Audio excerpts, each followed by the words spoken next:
Hi everyone, welcome back to my YouTube channel. ನಾನು ಇವತ್ತಿನ ವಿಡಿಯೋದಲ್ಲಿ ಒಂದು ಲೇಟೆಸ್ಟ್ ಡಿಸೈನ್ ಅಂತಲೇ ಅನ್ಬೋದು. ರಿಂಗ್ ಬೀಡನ್ನ ಬಳಸ್ಕೊಂಡು 6 ಫ್ಲವರ್ ಪೆಟಲ್ಗಳನ್ನ ಯಾವ ರೀತಿಯಾಗಿ ಪರ್ಫೆಕ್ಟಾಗಿ ಮಾಡ್ಕೊಳ್ಳೋದು ಅಂತ ತೋರಿಸ್ತೀನಿ. ಇದು ಬಂದು ರಿಕ್ವೆಸ್ಟೆಡ್ ಡಿಸೈನ್ ಆಗಿರುತ್ತೆ ಫ್ರೆಂಡ್ಸ್. ತುಂಬಾ ಈಸಿ ಇದೆ, ಕೌಂಟಿಂಗ್ಸು ಕೂಡ ನೋಡ್ಕೊಳ್ಳಿ. ನಾನಿಲ್ಲಿ ಡಿಸೈನ್ ಮಾಡೋದಕ್ಕೆ 6 ಎಳೆ ದಾರನ ತಗೊಂಡಿದ್ದೀನಿ. ಹಾಗೆ ನೀಡಲ್ ಬಂದು 0.75 mm ತಗೊಂಡಿದ್ದೀನಿ. ನೋಡಿ, ಮೊದಲಿಗೆ ಈ ರೀತಿಯಾಗಿ ಬೆರಳಿಗೆ ಒಂದು ಸಲ ಈ ರೀತಿಯಾಗಿ ಸುತ್ಕೊಳ್ಳಿ. ನೋಡಿ, ಈ ರೀತಿಯಾಗಿ ಸುತ್ತಕೊಂಡು ರಿಂಗ್ ಟೈಪಲ್ಲಿ ನಿಮಗೆ ಬರುತ್ತೆ. ನೋಡಿ, ಈ ರೀತಿಯಾಗಿ ರಿಂಗ್ ಟೈಪಲ್ಲಿ ಬರುತ್ತೆ. ಇವಾಗ ಇದರಿಂದ ಈ ದಾರನ ಎಳ್ಕೊಂಡ್ರೆ ನಿಮಗೆ ನಾಟ್ ಆಗುತ್ತೆ. ನೋಡಿ, ಈ ರೀತಿ ನಾಟ್ ಆಗುತ್ತೆ. ಇವಾಗ ನಾನು ಇದಕ್ಕೆ ರಿಂಗ್ ಬೀಡನ್ನ ಸೇರಿಸ್ಕೊಳ್ತೀನಿ. ರಿಂಗ್ ಬೀಡನ್ನ ಒಳಗಡೆ ನಾನು ಮೀಡಿಯಮ್ ಸೈಜು ಪ್ಲೇನ್ ಬೀಡನ್ನ ಸೇರಿಸ್ಕೊಳ್ತಾ ಇದ್ದೀನಿ. ನೋಡಿ, ಮೀಡಿಯಮ್ ಸೈಜ್ ಪ್ಲೇನ್ ಬೀಡನ್ನ ತಗೊಂಡಿದ್ದೀನಿ. ನೀವು ಬೇಕಾದರೆ ಬೇರೆ ಡಿಸೈನ್ನ ಬೀಡನ್ನ ಕೂಡ ಹಾಕ್ಕೋಬೋದು. ನೋಡಿ, ಈ ರೀತಿಯಾಗಿ ಇವಾಗ ದಾರಕ್ಕೆ ನಾನು ರಿಂಗ್ ಬೀಡನ್ನ ಸೇರಿಸ್ಕೊಳ್ತಾ ಇದ್ದೀನಿ. ನೋಡಿ, ಇಲ್ಲಿ ರಿಂಗ್ ಬೀಡನ್ನ ಸೇರಿಸಿ ಆದಮೇಲೆ ರಿಂಗ್ ಬೀಡನ್ನ ಲಾಕ್ ಮಾಡ್ಕೋಬೇಕು.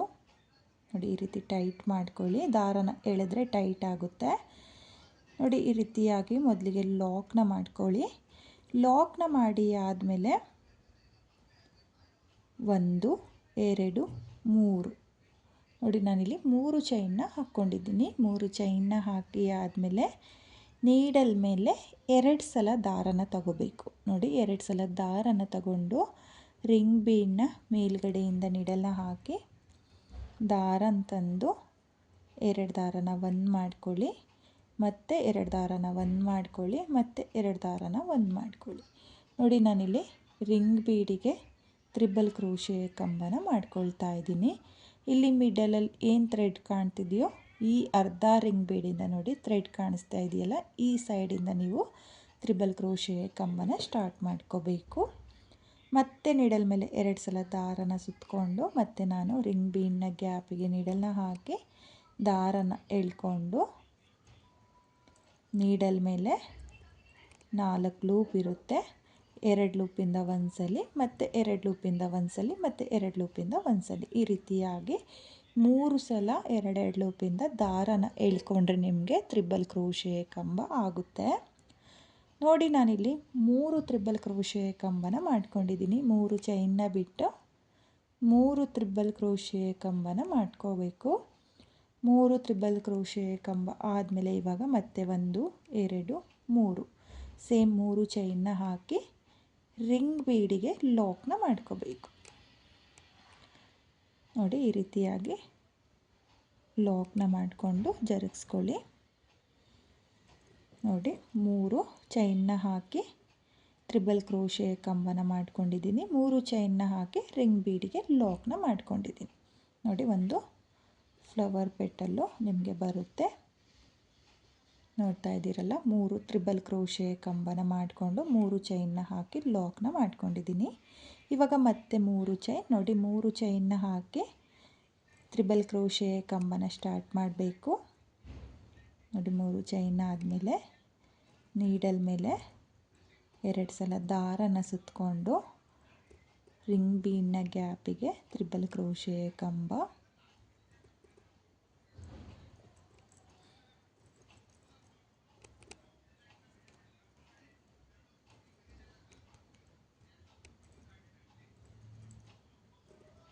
ನೋಡಿ ಇಲ್ಲಿ ಒಟ್ಟು 3 ತ್ರಿಬಲ್ ಕ್ರೋಶೆ ಕಂಬನ ಮಾಡ್ಕೊಳ್ತಾ ಇದ್ದೀನಿ. 3 ತ್ರಿಬಲ್ ಕ್ರೋಶೆ ಕಂಬ ಆದಮೇಲೆ 3 ಚೈನ್ನ ಹಾಕಿ ರಿಂಗ್ ಬೀಡಿಗೆ ಲಾಕ್. ನೋಡಿ, ಈ ರೀತಿಯಾಗಿ ಸ್ವಲ್ಪ ಜರುಗಿಸ್ಕೊಳ್ಳಿ. ನಿಮಗೆ 3 ಪೆಟಲ್ ಬರಲ್ಲ, ಹಾಗಾಗಿ ಅರ್ಧ ರಿಂಗ್ ಬೀಡಿಗೆ 3 ಫ್ಲವರ್ ಪೆಟಲ್ನ ಮಾಡ್ಕೋಬೇಕು. ಹಾಗಾಗಿ ನೀವು ಈ ರೀತಿಯಾಗಿ ಜರುಗಿಸ್ಕೊಂಡು ಲಾಕ್ನ ಮಾಡ್ಕೊಳ್ಳಿ. ನೋಡಿ, ಲಾಕ್ ಆದಮೇಲೆ 2 ಫ್ಲವರ್ ಪೆಟಲ್ ಆಗಿದೆ. ನೋಡಿ, ಮೊದಲನೇ ಫ್ಲವರ್ ಪೆಟಲ್ಲು ಹಾಗೆ 2ನೇ ಫ್ಲವರ್ ಪೆಟಲ್ಗೂ ಒಂದೇ ಕೌಂಟಿಂಗ್ಸ್ ತಗೊಂಡಿದ್ದೀನಿ. ಇವಾಗ ಮತ್ತೆ 3 ಚೈನ್ನ ಹಾಕಿ ನೀಡಲ್ ಮೇಲೆ 2 ಸಲ ದಾರನ ಸುತ್ತಕೊಂಡು ರಿಂಗ್ ಬೀಡ್ನ ಗ್ಯಾಪಿಗೆ ನೀಡಲ್ನ ಹಾಕಿ ದಾರನ ತಂದು ಮತ್ತು 3 ತ್ರಿಬಲ್ ಕ್ರೋಶೆ ಕಂಬ. ರಿಂಗ್ ಬೀಡ್ನ ನೀಟಾಗಿ ಬ್ಯಾಲೆನ್ಸ್ ಮಾಡಿಕೊಂಡ್ರೆ ನಿಮಗೆ ಡಿಸೈನು ಪರ್ಫೆಕ್ಟಾಗಿ ಬರುತ್ತೆ ನೋಡಿ. ಮತ್ತೆ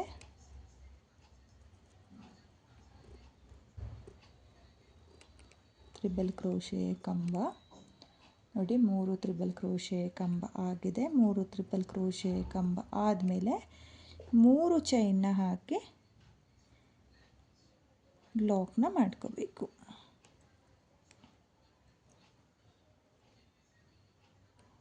ನೋಡಿ ಈ ರೀತಿ ಲಾಕ್ ಮಾಡಿಕೊಂಡ್ರೆ ನಿಮಗೆ ಫ್ಲವರ್ ಪೆಟಲ್ಲು ಪರ್ಫೆಕ್ಟಾಗಿ ಬರುತ್ತೆ ನೋಡಿ. ತುಂಬಾ ನೀಟಾಗಿ ಬಂದಿದೆ. ತ್ರಿಬಲ್ ಕ್ರೋಶೆ ಕಂಬನ ಮಾಡ್ಕೊಂಡಿದ್ದೀನಿ. ಇವಾಗ ಮತ್ತೆ 3 ಚೈನ್ನ ಹಾಕಿ ನೀಡಲ್ ಮೇಲೆ 2 ಸಲ ದಾರನ ತಗೊಳ್ಳಿ. 2 ಸಲ ದಾರನ ತಗೊಂಡು ಲಾಕ್ನ ಮಾಡಿಕೊಂಡ್ರೆ ಈ ರೀತಿ ಒಂದು ಎಳೆ ದಾರ ಬರುತ್ತೆ ನೋಡಿ. ಈ 6 ಎಳೆ ದಾರ ಮತ್ತು ಈ 6 ಎಳೆ ದಾರನ ಇವಾಗ ಸೇರಿಸ್ಕೋಬೇಕಾಗುತ್ತೆ ತ್ರಿಬಲ್ ಕ್ರೋಶೆ ಕಂಬಕ್ಕೆ ನೋಡಿ. ಈ ರೀತಿಯಾಗಿ ಇವಾಗ ಅರ್ಧ ದಾರ ಏನು ಕಾಣಿಸ್ತಿದೆಯಲ್ಲ ಇಲ್ಲಿ ಮೀಡಿಯಮ್ ಸೈಜ್ ಬೀಡ್, ಅರ್ಧ ದಾರದ ಮೇಲ್ಗಡೆಯಿಂದ ಅಂದರೆ ಮತ್ತು ಅರ್ಧ ರಿಂಗ್ ಬೀಡ್ನ ಒಳಗಡೆ ನೋಡಿ. ಇವಾಗ ಇಲ್ಲಿಂದ ನಾನು ತ್ರಿಬಲ್ ಕ್ರೋಶೆ ಕಂಬನ ಸ್ಟಾರ್ಟ್ ಮಾಡ್ಕೊಳ್ತಾ ಇದ್ದೀನಿ ನೋಡಿ. ಈ ಎಕ್ಸ್ಟ್ರಾ 6 ಎಳೆ ದಾರ ಹಾಗೆ ಬೀಡ್ನ ಲಾಕ್ ಮಾಡಿಕೊಂಡ್ರೆ ರಿಂಗ್ ಬೀಡ್ನ ಹಿಂಭಾಗದಲ್ಲಿ ದಾರ ಬರುತ್ತಲ್ಲ, ಆ ದಾರನ ಕೂಡ ನಾನು ತ್ರಿಬಲ್ ಕ್ರೋಶೆ ಕಂಬದ ಒಳಗಡೆ ಸೇರಿಸ್ಕೊಂಡು ತ್ರಿಬಲ್ ಕ್ರೋಶೆ ಕಂಬನ ಮಾಡ್ಕೊಳ್ತಾ ಇದ್ದೀನಿ ನೋಡಿ. 3 ತ್ರಿಬಲ್ ಕ್ರೋಶೆ ಕಂಬ ಆಗಿದೆ. 3 ತ್ರಿಬಲ್ ಕ್ರೋಶೆ ಕಂಬ ಆದಮೇಲೆ ಸೇಮ್ 3 ಚೈನ್ ಹಾಕಿ ಲಾಕ್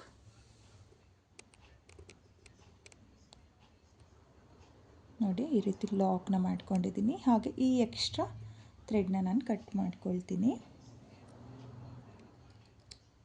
ನೋಡಿ. ಎಕ್ಸ್ಟ್ರಾ ಥ್ರೆಡ್ನ ಕಟ್ ಮಾಡಿಕೊಂಡು ಮತ್ತೆ 3 ಚೈನ್ನ ಹಾಕಿ ಮತ್ತು ರಿಂಗ್ ಬೀಡಿಗೆ ತ್ರಿಬಲ್ ಕ್ರೋಶೆ ಕಂಬ 3 ಚೈನ್ನ ಹಾಕಿ ತ್ರಿಬಲ್ ಕ್ರೋಶೆ ಕಂಬನ ಸ್ಟಾರ್ಟ್ ಮಾಡ್ಕೋಬೇಕು. ಹಾಗೆ 3 ಚೈನ್ನ ಹಾಕಿ ಫ್ಲವರ್ ಪೆಟಲ್ನ ಎಂಡ್ ಮಾಡ್ಕೋಬೇಕು ನೋಡಿ. ಇದು ಕೌಂಟಿಂಗ್ಸ್ ನೀಟಾಗಿ ನೋಡ್ಕೊಳ್ಳಿ. ಹಾಗೆ ಇಲ್ಲಿ ಡಬಲ್ ಕ್ರೋಶೆ ಕಂಬನ ಮಾಡ್ಕೊಳ್ತೀನಿ ಅಂದರೆ ಡಬಲ್ ಕ್ರೋಶೆ ಕಂಬದ ಫ್ಲವರ್ ಪೆಟಲ್ಗಳು ಸ್ವಲ್ಪ ಲೆಂತ್ ಬರಲ್ಲ. ಆದಷ್ಟು ಬಿಗಿನರ್ಸು ಅಂದರೆ ಈಗಷ್ಟೇ ಯಾರು ಕ್ರೋಶೆ ವರ್ಕ್ನ ಪ್ರಾಕ್ಟೀಸ್ ಮಾಡ್ತಾ ಇದ್ದೀರಲ್ಲ ಅವರು ತ್ರಿಬಲ್ ಕ್ರೋಶೆ ಕಂಬನ ಪ್ರಾಕ್ಟೀಸ್ ಮಾಡಿಕೊಂಡು ಈ ಡಿಸೈನ್ಗೆ ತ್ರಿಬಲ್ ಕ್ರೋಶೆ ಕಂಬನೇ ಮಾಡ್ಕೊಳ್ಳೋಕ್ಕೆ ಟ್ರೈ ಮಾಡಿ ನೋಡಿ. ಮತ್ತೆ ನಾನು ನೆಕ್ಸ್ಟ್ ಫ್ಲವರ್ ಪೆಟಲ್ನ ಮಾಡ್ಕೊಳ್ತಾ ಇದ್ದೀನಿ. ತುಂಬಾ ಈಸಿ ಇದೆ ಫ್ರೆಂಡ್ಸ್, ಕಷ್ಟ ಏನಿಲ್ಲ.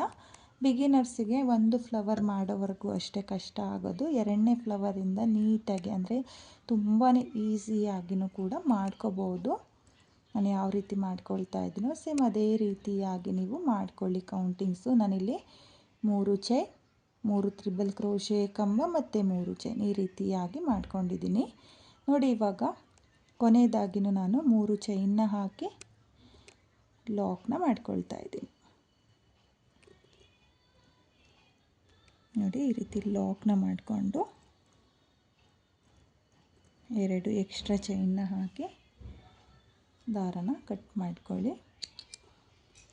ನೋಡಿ. ಈ ರೀತಿ ಕಟ್ ಮಾಡಿ ಆದಮೇಲೆ ಸ್ವಲ್ಪ ಫ್ಲವರ್ಗಳನ್ನ ಈ ರೀತಿಯಾಗಿ ಎಳ್ಕೊಂಡ್ರೆ ನಿಮಗೆ ಪರ್ಫೆಕ್ಟಾಗಿ ಬರುತ್ತೆ ನೋಡಿ. ರಿಂಗ್ ಬೀಡಿಗೆ ಈ ರೀತಿಯಾಗಿ ಪರ್ಫೆಕ್ಟಾಗಿ ಮಾಡ್ಕೊಳ್ಳಿ. ಸ್ವಲ್ಪ ಫೋಲ್ಡ್ ಆಗಿರುತ್ತೆ ಮಾಡುವಾಗ ನೋಡಿ. ಈ ರೀತಿ ಬರುತ್ತೆ. ಈ ಎಕ್ಸ್ಟ್ರಾ ಥ್ರೆಡ್ನ ಹಿಂಭಾಗದಲ್ಲಿ ಗ್ಲೋನ ಹಾಕಿಬಿಟ್ಟು ಅಂಟಿಸ್ಕೋಬೇಕು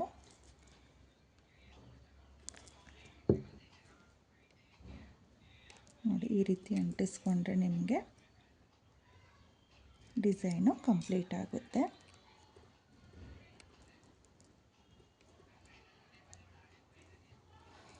ನೋಡಿ. ಫ್ಲವರ್ನ ನೋಡ್ತಾ ಇರ್ಬೋದು, ತುಂಬಾ ಪರ್ಫೆಕ್ಟಾಗಿ ಬರುತ್ತೆ ಫ್ರೆಂಡ್ಸ್, ತುಂಬಾ ಚೆನ್ನಾಗಿದೆ. ನೋಡ್ತಾ ಇದ್ದೀರಲ್ಲ, ನಾನಿಲ್ಲಿ 6 ಪೆಟಲ್ನ ಫ್ಲವರ್ ಮಾಡ್ಕೊಂಡಿದ್ದೀನಿ. ಇವಾಗ ಇದನ್ನು ನೀವು ಡೈರೆಕ್ಟಾಗಿ ಒಂದೆರಡು ಬೀಡನ್ನ ಹಾಕ್ಕೊಂಡು ಸಹ ಪಲ್ಲುಗೆ ಸ್ಟಿಚ್ ಮಾಡ್ಕೋಬಹುದು. ನಾನು ಒಂದು ಸ್ಟೆಪ್ಪು ಕ್ರೋಶಾ ವರ್ಕ್ನ ಮಾಡಿಕೊಂಡು ಇದನ್ನು ಯಾವ ರೀತಿ ಸೇರಿಸ್ಕೊಳ್ಳೋದು ಅಂತ ತೋರಿಸ್ತೀನಿ. ನೋಡಿ, ಇಲ್ಲಿ ಸೀರೆಗೆ ಬೇಸ್ ಲೈನ್ನ ಮಾಡೋಕ್ಕೆ ಮುಂಚೆ ಈ ರೀತಿಯಾಗಿ ದಾರಕ್ಕೆ ಬೀಡನ್ನ ಸೇರಿಸ್ಕೊಳ್ಳಿ. ನಾನಿವಾಗ ಬೇಸ್ ಲೈನ್ನ ಮಾಡೋದಕ್ಕೆ 7 ಎಳೆ ದಾರನ ತಗೊಂಡಿದ್ದೀನಿ. ನೀವು ಅಷ್ಟೇ 7 ಎಳೆ ದಾರನ ತಗೊಳ್ಳಿ, ಸ್ವಲ್ಪ ಥಿಕ್ನೆಸ್ ಆಗಿ ಚೆನ್ನಾಗಿ ಬರುತ್ತೆ. ಅಥವಾ ನೀವು 6 ಎಳೆ ದಾರನ ತಗೊಳ್ತೀನಿ ಅಂದರೆ 6 ಎಳೆ ದಾರನೂ ಕೂಡ ತಗೋಬಹುದು. ನೋಡಿ, ಇಲ್ಲಿ ಈ ರೀತಿಯಾಗಿ ಸೀರೆಯ ಸ್ಟಾರ್ಟಿಂಗಲ್ಲಿ ಮೊದಲಿಗೆ ಲಾಕ್ನ ಮಾಡ್ಕೋಬೇಕು. ನೋಡಿ, ಒಂದು ಸಲ ಲಾಕ್ ಆದಮೇಲೆ ಮತ್ತೆ ಒಂದು ಸಲ ಲಾಕ್. ನೋಡಿ, 2 ಸಲ ಲಾಕ್ ಆದಮೇಲೆ 1 2 ಚೈನ್ನ ಹಾಕಿ ನೀಡಲ್ ಮೇಲೆ ದಾರನ ತಗೊಂಡು 2ನೇ ಲಾಕ್ನ ಪಕ್ಕದಲ್ಲೇ ನೀಡಲ್ನ ಹಾಕಿ ದಾರನ ಎಳ್ಕೊಂಡು 2 ದಾರನ ಒಂದು ಮಾಡ್ಕೊಳ್ಳಿ, ಮತ್ತು 2 ದಾರನ ಒಂದು ಮಾಡ್ಕೊಳ್ಳಿ. ನೋಡಿ, ನಾನಿಲ್ಲಿ ಬೇಸ್ ಲೈನಲ್ಲಿ ಡಬಲ್ ಕ್ರೋಶೆ ಕಂಬನ ಮಾಡ್ಕೊಳ್ತಾ ಇದ್ದೀನಿ. ಇವಾಗ ಒಂದು ಬೀಡ್, ನೋಡಿ, ಒಂದು ಬೀಡನ್ನ ಸೇರಿಸಿ ಆದಮೇಲೆ ಮತ್ತೆ ನೀಡಲ್ ಮೇಲೆ ದಾರನ ತಗೊಂಡು ಡಬಲ್ ಕ್ರೋಶೆ ಕಂಬನ ಮಾಡಿದ್ವಲ್ಲ ಸೇಮ್ ಪಾಯಿಂಟಿಗೆ, ನೋಡಿ, ಡಬಲ್ ಕ್ರೋಶೆ ಕಂಬನ ಮಾಡಿದ್ವಲ್ಲ ಸೇಮ್ ಪಾಯಿಂಟಿಗೆ ನೀಡಲ್ನ ಹಾಕಿ ದಾರನ ಎಳ್ಕೊಂಡು ಈ ರೀತಿಯಾಗಿ ಬೀಡನ್ನ ಮುಂದೆ ಮಾಡಿಕೊಳ್ಳಿ. ಮುಂದೆ ಮಾಡಿ ಆದಮೇಲೆ 2 ದಾರದಿಂದ ಒಂದು ಸಲ ಮತ್ತು 2 ದಾರದಿಂದ ಒಂದು ಸಲ. ನೋಡಿ, ಇಲ್ಲಿ ಡಬಲ್ ಕ್ರೋಶೆ ಕಂಬ ಆಗಿದೆ. ಇವಾಗ ಒಂದು ಚೈನ್ ಹಾಕಿ ಆದಮೇಲೆ ಮತ್ತೆ ನೀಡಲ್ ಮೇಲೆ ದಾರನ ತಗೊಂಡು ನೋಡ್ಕೊಳ್ಳಿ, ಸ್ಟ್ರೈಟಾಗಿ ಎಲ್ಲಿಗೆ ಬರುತ್ತೋ ಅಲ್ಲಿಗೆ ನೀಡಲ್ನ ಹಾಕಿ ದಾರನ ಎಳ್ಕೊಂಡು ಒಂದು ಡಬಲ್ ಕ್ರೋಶೆ ಕಂಬ ಆದಮೇಲೆ ಈ ರೀತಿಯಾಗಿ ಬೀಡನ್ನ ಮುಂದೆ ಮಾಡಿಕೊಂಡು ಮತ್ತೆ ನೀಡಲ್ ಮೇಲೆ ದಾರನ ತಗೊಂಡು ಸೇಮ್ ಪಾಯಿಂಟಿಗೆ, ನೋಡಿ, ನಾನು ಸೇಮ್ ಪಾಯಿಂಟಿಗೆ ನೀಡಲ್ನ ಹಾಕ್ಕೊಳ್ತಾ ಇದ್ದೀನಿ. ಸೇಮ್ ಪಾಯಿಂಟಿಗೆ ನೀಡಲ್ನ ಹಾಕಿ ದಾರನ ತಂದು ಬೀಡನ್ನ ಮುಂದೆ ಮಾಡಿಕೊಳ್ಳಿ. ಮುಂದೆ ಮಾಡಿ ಆದಮೇಲೆ 2 ದಾರದಿಂದ ಒಂದು ಸಲ ಮತ್ತು 2 ದಾರದಿಂದ ಒಂದು ಸಲ, ಮತ್ತು ಒಂದು ಚೈನ್ನ ಹಾಕಿ ಎಲ್ಲಿಗೆ ಬರುತ್ತೋ ಅಲ್ಲಿಗೆ ಸ್ಟ್ರೈಟಾಗಿ ಒಂದು ಡಬಲ್ ಕ್ರೋಶೆ ಕಂಬ. ಇವಾಗ ಒಂದು ಬೀಡನ್ನ ಮುಂದೆ ಮಾಡಿಕೊಂಡು ಮತ್ತು ಒಂದು ಡಬಲ್ ಕ್ರೋಶೆ ಕಂಬ. ನೋಡಿ, ನಾನು ಸೇಮ್ ಪಾಯಿಂಟಿಗೆ ಮಾಡ್ಕೊಳ್ತಾ ಇದ್ದೀನಿ. ನೀವು ಅಷ್ಟೇ ಸೇಮ್ ಪಾಯಿಂಟಿಗೆ ಮತ್ತೆ ಡಬಲ್ ಕ್ರೋಶೆ ಕಂಬನ ಮಾಡ್ಕೊಳ್ಳಿ. ಸ್ಟಾರ್ಟಿಂಗಲ್ಲಿ ಮಾತ್ರ 2 ಚೈನ್ನ ಹಾಕ್ಕೊಂಡಿದ್ದೀನಿ, ಆಮೇಲಿಂದ ಒಂದೇ ಪಾಯಿಂಟಿಗೆ 2 ಡಬಲ್ ಕ್ರೋಶೆ ಕಂಬ, 1 ಚೈನ್, 2 ಡಬಲ್ ಕ್ರೋಶೆ ಕಂಬ, ಈ ರೀತಿಯಾಗಿ ಮಾಡ್ಕೋಬೇಕು. ನೋಡಿ, ಮತ್ತೆ ಒಂದು ಚೈನ್ನ ಹಾಕಿಬಿಟ್ಟು ನೀಡಲ್ ಮೇಲೆ ದಾರನ ತಗೊಂಡು ಸ್ಟ್ರೈಟಾಗಿ ನೋಡ್ಕೊಳ್ಳಿ, ಎಲ್ಲಿಗೆ ಬರುತ್ತೋ ಅಲ್ಲಿಗೆ ನೀಡಲ್ನ ಹಾಕಿ ದಾರನ ಎಳ್ಕೊಂಡು ಒಂದು ಡಬಲ್ ಕ್ರೋಶೆ ಕಂಬ ಆದಮೇಲೆ ಒಂದು ಬೀಡನ್ನ ಮುಂದೆ ಮಾಡ್ಕೋಬೇಕು. ನೋಡಿ, ಒಂದು ಬೀಡನ್ನ ಮುಂದೆ ಮಾಡ್ಕೊಂಡಾದ್ಮೇಲೆ ನೀಡಲ್ ಮೇಲೆ ದಾರನ ತಗೊಂಡು ಸೇಮ್ ಪಾಯಿಂಟಿಗೆ ಮತ್ತೆ ಒಂದು ಡಬಲ್ ಕ್ರೋಶೆ ಕಂಬ. ನೋಡಿ, ಈ ರೀತಿಯಾಗಿ ನೀವು ಬೀಡನ್ನ ಮುಂದೆ ಮಾಡಿಕೊಂಡೆ 2 ಲೂಪಿಂದ ಒಂದು ಸಲ ಮತ್ತು 2 ಲೂಪಿಂದ ಒಂದು ಸಲ ದಾರನ ಎಳ್ಕೋಬೇಕು. ಇವಾಗ ಮತ್ತೆ ಒಂದು ಚೈನ್ ಹಾಕಿ ಆದಮೇಲೆ ನೀಟಾಗಿ ಎಲ್ಲಿಗೆ ಬರುತ್ತೋ ಅಲ್ಲಿಗೆ ಸ್ಟ್ರೈಟಾಗಿ ನೋಡಿಕೊಂಡು ಡಬಲ್ ಕ್ರೋಶೆ ಕಂಬನ ಮಾಡ್ಕೊಳ್ತಾ ಇದ್ದೀನಿ.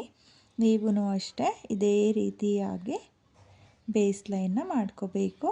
ಆಗಲೇ ಹೇಳಿರೋ ಥರ ಬೇಸ್ ಲೈನ್ಗೆ ಕ್ರೋಶಾ ವರ್ಕ್ ಬೇಡ ಅನ್ನೋರು ಡೈರೆಕ್ಟಾಗಿ ಪ್ಯಾಚ್ ವರ್ಕ್ನ 2 ಬೀಡ್ ಹಾಕಿ ಪಲ್ಲುಗೆ ಸ್ಟಿಚ್ ಮಾಡ್ಕೋಬೋದು. ಈ ರೀತಿ ಒಂದು ಲೇಯರು ಬೇಸ್ ಲೈನ್ನ ಮಾಡಿಕೊಂಡು ಫ್ಲವರ್ಗಳನ್ನ ಸ್ಟಿಚ್ ಮಾಡಿಕೊಂಡ್ರೆ ತುಂಬಾ ಚೆನ್ನಾಗಿ ಕಾಣಿಸುತ್ತೆ. ಹಾಗಾಗಿ ಈ ರೀತಿಯಾಗಿ ಡಬಲ್ ಕ್ರೋಶೆ ಕಂಬನ ಮಾಡಿಕೊಂಡು ಫ್ಲವರ್ ಪೆಟಲ್ಗಳನ್ನ ಸ್ಟಿಚ್ ಮಾಡ್ಕೊಳ್ಳಿ. ನೋಡಿ, ನಾನು ಇದೇ ರೀತಿಯಾಗಿ ಬೇಸ್ ಲೈನ್ನ ಮಾಡ್ಕೊಳ್ತೀನಿ. ನೀವು ಅಷ್ಟೇ ಪೂರ್ತಿ ಸೀರೆಗೆ ಇದೇ ರೀತಿಯಾಗಿ ಬೇಸ್ ಲೈನ್ನ ಮಾಡ್ಕೊಳ್ಳಿ. ನೋಡಿ, ನಾನಿಲ್ಲಿ ಬೇಸ್ ಲೈನ್ನ ಕಂಪ್ಲೀಟ್ ಮಾಡ್ಕೊಂಡಿದ್ದೀನಿ.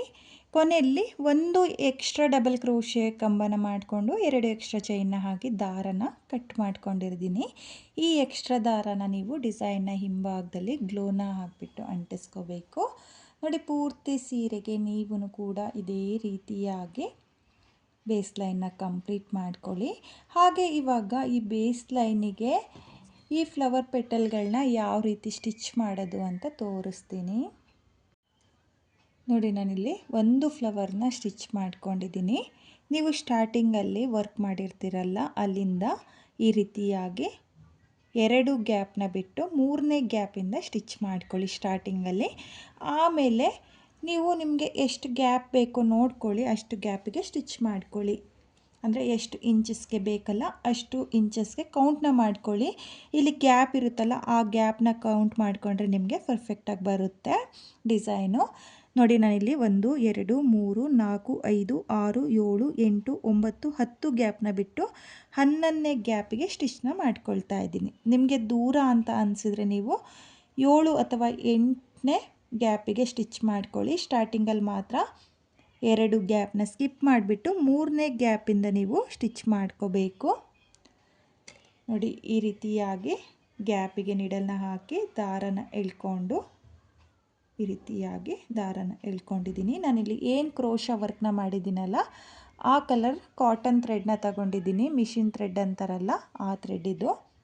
ನೋಡಿ, 4 ಎಳೆ ದಾರನ ಸೇರಿಸ್ಕೊಂಡು ಮೊದಲಿಗೆ ನಾಟ್ನ ಹಾಕ್ಕೊಳ್ಳಿ. ಆಮೇಲೆ ಒಂದು ಮೀಡಿಯಮ್ ಸೈಜ್ ಬೀಡನ್ನ ಸೇರಿಸ್ಕೊಳ್ತಾ ಇದ್ದೀನಿ. ಪ್ಲೇನ್ ಬೀಡನ್ನ ಸೇರಿಸಿ ಆದಮೇಲೆ ಇವಾಗ ಫ್ಲವರ್ನ ಸೇರಿಸ್ಕೊಳ್ತಾ ಇದ್ದೀನಿ. ನೋಡಿ, ಇಲ್ಲಿ 3 ಚೈನ್ನ ಹಾಕಿ ಲಾಕ್ ಮಾಡಿರ್ತೀವಲ್ಲ, ಆ ಪಾಯಿಂಟಿಗೆ ಸೂಜಿನ ಹಾಕ್ಕೋಬೇಕು. ನೋಡಿ, ನಾನಿಲ್ಲಿ ಬ್ಯಾಕ್ ಸೈಡಿಂದ, ಯಾವ ಸೈಡ್ ಆದರೂ ಓಕೆ, ನೀವು ಯಾವ ಸೈಡಿಂದನಾದರೂ ನೋಡಿಕೊಂಡ್ರು ನಿಮಗೆ ಒಂದೇ ರೀತಿ ಕಾಣಿಸುತ್ತೆ. ಏನು ಚೇಂಜಸ್ ಅಂತ ಏನು ಅನಿಸಲ್ಲ. ನೋಡ್ಕೊಳ್ಳಿ, ಇಲ್ಲಿ ಲಾಕ್ ಇದೆಯಲ್ಲ, ಇಲ್ಲಿಗೆ ಯಾವುದೇ ಲಾಕಿಗಾದ್ರೂ ಬ್ಯಾಕ್ ಸೈಡಿಂದ ಈ ರೀತಿಯಾಗಿ ಸೂಜಿನ ಹಾಕಿ ಎಳ್ಕೊಳ್ಳಿ. ನೋಡಿ, ಎಳ್ಕೊಂಡಾದಮೇಲೆ ಮೀಡಿಯಮ್ ಸೈಜ್ ಬೀಡಿಂದ ಸೂಜಿನ ಪಾಸ್ ಮಾಡಿಕೊಂಡು ನೋಡಿ, ಈ ರೀತಿ ಪಾಸ್ ಮಾಡಿಕೊಂಡ್ರೆ ಇವಾಗ ಸೇಮ್ ಗ್ಯಾಪಿಗೆ ನೋಡಿ ಈ ರೀತಿಯಾಗಿ ಬ್ಯಾಕ್ ಸೈಡಿಂದ ನೀಡಲ್ನ ಹಾಕಿ ಫ್ರಂಟ್ ಸೈಡಿಗೆ ಎಳೆದ್ರೆ ನಿಮಗೆ ಈ ರೀತಿ ಲಾಕ್ ಅನ್ನೋದಾಗುತ್ತೆ. ನೋಡಿ, ಈ ರೀತಿಯಾಗಿ ಲಾಕ್ ಅನ್ನೋದಾಗುತ್ತೆ, ಅಂದರೆ ನಾಟ್ ಬೀಳುತ್ತೆ, ಡಿಸೈನ್ ಬಿಚ್ಚೋಗಲ್ಲ. ನೋಡಿ, ಈ ಸೈಡಿಂದ ಒಂದು ಸಲ ಹಾಕ್ಕೊಂಡಿದ್ದೀನಿ. ಇವಾಗ ಈ ಸೈಡಿಂದ ಒಂದು ಸಲ ನಾಟ್ನ ಮಾಡ್ಕೊಳ್ತೀನಿ. ದಾರದೊಳಗಡೆಯಿಂದ ಸೂಜಿನ ಈ ರೀತಿಯಾಗಿ ಎಳ್ಕೋಬೇಕು. ನೋಡಿ, ಎಳ್ಕೊಂಡ್ರೆ ನಿಮಗೆ ನಾಟ್ ಆಗುತ್ತೆ, ಬಿಚ್ಚೋಗಲ್ಲ. 4 ಎಳೆ ದಾರನ ತಗೊಂಡ್ರೆ ನಿಮಗೆ ಒಂದು ಸಲ ಸ್ಟಿಚ್ ಮಾಡಿಕೊಂಡ್ರೆ ಸಾಕು, 2-3 ಸಲ ಸ್ಟಿಚ್ ಮಾಡ್ಕೊಳ್ಳೋ ಅವಶ್ಯಕತೆ ಏನಿರಲ್ಲ. ನೋಡಿ, ಇವಾಗ ಮತ್ತೆ ಬೀಡಿಂದ ಆಚೆ ಎಳ್ಕೊಂಡು ನಾನು ಈ ಎಕ್ಸ್ಟ್ರಾ ದಾರನ ಕಟ್ ಮಾಡ್ಕೊಳ್ತಾ ಇದ್ದೀನಿ. ನೋಡಿ, ಇಷ್ಟೇ ಸ್ಟಿಚ್ ಸಾಕು, ತುಂಬ ಹೊಲಿಯೋದು ಏನು ಬೇಕಾಗಲ್ಲ, ಬಿಚ್ಚೋಗಲ್ಲ. ನೋಡಿ, ಈ ರೀತಿಯಾಗಿ ಒಂದು ಮೀಡಿಯಮ್ ಸೈಜ್ ಬೀಡನ್ನ ಇಟ್ಟು ನೀವು ಪೂರ್ತಿ ಸೀರೆಗೆ ಸ್ಟಿಚ್ ಮಾಡ್ಕೊಳ್ಳಿ. ನೋಡಿ, ನಾನಿಲ್ಲಿ 10 ಗ್ಯಾಪ್ನ ಬಿಟ್ಟು ಸ್ಟಿಚ್ ಮಾಡ್ಕೊಂಡಿದ್ದೀನಿ, ಅಂದರೆ 3 ಇಂಚಿಗೆ ಒಂದೊಂದು ಫ್ಲವರ್ ಪೆಟಲ್ನ ಮಾಡ್ಕೊಂಡಿದ್ದೀನಿ. ಹಾಗೆ ಈ ಫ್ಲವರ್ ಪೆಟಲ್ನ ಸ್ಟಿಚ್ ಮಾಡಿ ಆದಮೇಲೆ ನೀವು ಸಿಂಗಲ್ ಪಿನ್ ಮಾಡಿದರೆ ಪಲ್ಲುಗೆ ನೀಟಾಗೆ ತುಂಬಾ ಹ್ಯಾಂಗಿಂಗ್ ಥರ ಕಾಣಿಸುತ್ತೆ. ನೋಡಿ, ಈ ರೀತಿಯಾಗಿ ಶೇಕ್ ಅನ್ನೋದಾಗುತ್ತೆ. ಅಥವಾ ನೀವು ಪ್ಲೀಟ್ಸ್ನ ಮಾಡಿದರೆ, ನೋಡಿ ಪಲ್ಲುಗೆ ಪ್ಲೀಟ್ಸ್ನ ಮಾಡಿದರೆ ಈ ರೀತಿ ಪ್ಲೀಟ್ಸ್ ಮಾಡ್ತಿರಲ್ಲ, ಪ್ಲೀಟ್ಸ್ನ ಮಾಡಿದರೆ ಬಂಚಸ್ ಟೈಪಲ್ಲಿ ತುಂಬಾ ಚೆನ್ನಾಗಿ ಕಾಣಿಸುತ್ತೆ ಫ್ರೆಂಡ್ಸ್ ಈ ಡಿಸೈನು. ಹಾಗೆ ಮತ್ತೆ ಒಂದು ಪ್ಯಾಚಸ್ನ ನಾನು ಸ್ಟಿಚ್ ಮಾಡಿಬಿಟ್ಟು ಫೈನಲ್ ಡಿಸೈನು ಯಾವ ರೀತಿ ಕಾಣಿಸ್ತಾ ಇತ್ತು ಅಂತ ತೋರಿಸ್ತೀನಿ. ನೋಡಿ, ಇಲ್ಲಿ ಡಿಸೈನ್ ಕಂಪ್ಲೀಟ್ ಆಗಿದೆ. ಡಿಸೈನ್ ಕಂಪ್ಲೀಟ್ ಆದಮೇಲೆ ಈ ರೀತಿಯಾಗಿ ಬಂದಿದೆ ಫ್ರೆಂಡ್ಸ್. ತುಂಬಾ ಚೆನ್ನಾಗಿದೆ ಡಿಸೈನು. ನೀವು ಇದೇ ರೀತಿಯಾಗಿ ಡಿಸೈನ್ನ ಮಾಡ್ಕೊಳ್ಳಿ. ಡೈರೆಕ್ಟಾಗಿ ಸ್ಟಿಚ್ ಮಾಡ್ಕೊಳ್ತೀನಿ ಅನ್ನೋರು ಡೈರೆಕ್ಟಾಗಿ ಪ್ಯಾಚರ್ಗಳನ್ನ ಸ್ಟಿಚ್ ಮಾಡ್ಕೋಬೋದು, ಅಥವಾ ಬೇಸ್ ಲೈನ್ನ ಈ ರೀತಿ ಮಾಡಿಕೊಂಡು ಸಹ ನೀವು ಡಿಸೈನ್ನ ಮಾಡ್ಕೋಬೋದು. ತುಂಬಾ ಚೆನ್ನಾಗಿದೆ. ಕಲರ್ ಕಾಂಬಿನೇಷನಲ್ಲೂ ಕೂಡ ಈ ಡಿಸೈನ್ನ ಟ್ರೈ ಮಾಡ್ಬೋದು, ಅಥವಾ ಸೆಲ್ಫ್ ಕಲರ್ನಲ್ಲಿ ಡಿಸೈನ್ ಟ್ರೈ ಮಾಡ್ತೀವಿ ಅಂದರೆ ಸೆಲ್ಫ್ ಕಲರ್ನಲ್ಲೂ ಕೂಡ ಈ ಡಿಸೈನ್ನ ಟ್ರೈ ಮಾಡ್ಬೋದು. ತುಂಬಾ ಚೆನ್ನಾಗಿದೆ. ಬಿಗಿನರ್ಸು ಸಹ ಈ ಡಿಸೈನ್ನ ತುಂಬಾ ಈಸಿಯಾಗಿ ಮಾಡ್ಕೋಬೋದು.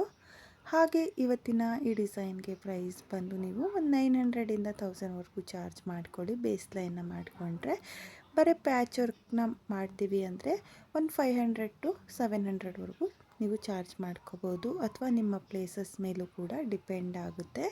ಕಡಿಮೆ ಜಾಸ್ತಿನೂ ಕೂಡ ಮಾಡ್ಕೋಬೋದು. ಹಾಗೆ ಇವತ್ತಿನ ಈ ಡಿಸೈನು ನಿಮಗೆಲ್ಲ ಇಷ್ಟ ಆಗಿದೆ ಅಂದ್ಕೊಂಡಿದ್ದೀನಿ.